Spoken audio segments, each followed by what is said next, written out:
শিক্ষক দিবস সম্পর্কে তো আমরা সবই জানলাম। তো চলো একটু ভিন্ন রকম সাথে আমরা চলে এসেছি। আমরা এখন ম্যাজিক দেখবো। তোমরা ম্যাজিক দেখতে ভালোবাসো?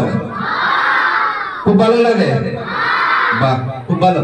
তাহলে আজকে আমরা যে ম্যাজিকটা দেখবো সেটা আমরা দেখো, যে কোনো ম্যাজিক মানে মানুষকে বোকা বানানো, কিন্তু সেই বোকার পেছনে থাকে বিজ্ঞান।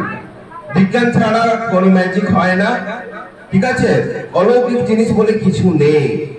আমরা যদি ভূত দেখি তার মধ্যে বিজ্ঞান থাকে। যাই হোক, তোমরা যত বড় হবে, যত ক্লাসে পড়বে, তত একটা একটা বিষয় জানতে পারবে। তো বিজ্ঞান মানে আমাদের ভয় লাগে, ভীষণ ভয়ানক একটা সাবজেক্ট মনে হয়।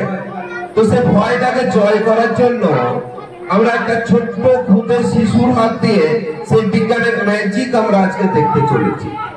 তা মঞ্চে ডেকে নেওয়া হয়েছে সার্থক মুখার্জিকে। সার্থকই প্রেজেন্টেশন করবে। দেখা যাক কি এমন ম্যাজিক সে দেখাবে। আগে দেখা, তারপর সেটা নিয়ে আমরা বিস্তারিত আলোচনা করব। নমস্কার, আমি সার্থক মুখার্জি। আমি কেজি 2 এ পড়ি। আমি একটি ম্যাজিক করে দেখাচ্ছি।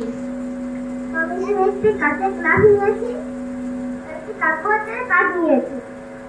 কাঁচের গ্লাসের মধ্যে আমি কাগজের কাঠটা রাখলাম, আর তারপরে আমি 5 টাকা কয়েন নিয়েছি। কয়েনটাকে তার উপরে রাখলাম।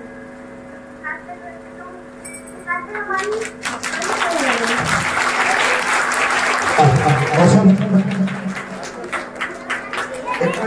এখানে তুমি যেটা বললে, আমরা দেখলাম যে কার্ডবোর্ডটাকে যে মারা হলো, কার্ডবোর্ডটা চলে গেল আর পয়সাটা তো চলে যাওয়া উচিত ছিল, কিন্তু ঘটনাটা কি ঘটলো? দেখা গেল পয়সাটা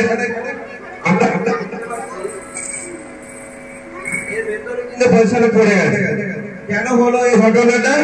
এটা তোমরা জানতে পারবে যখন তোমরা ক্লাস 9 এ উঠে যাবে। স্মৃতিজাত মানে কি? যে কোনো বস্তু আমাদের স্থির থাকার প্রবণতা রয়েছে। কোনো বস্তু স্থির থাকবো। এখানে আমি কার্ডবোর্ডটাকে সার্থক জোরে ধাক্কা মেরেছে, কার্ডবোর্ডটা এগিয়ে গেল, কিন্তু পয়সাটা সেখানেই থাকলো। অবলম্বন না পাওয়ার জন্য সে ক্লাসে পড়ে গেল। জোরে ধাক্কা নিয়ে এরকম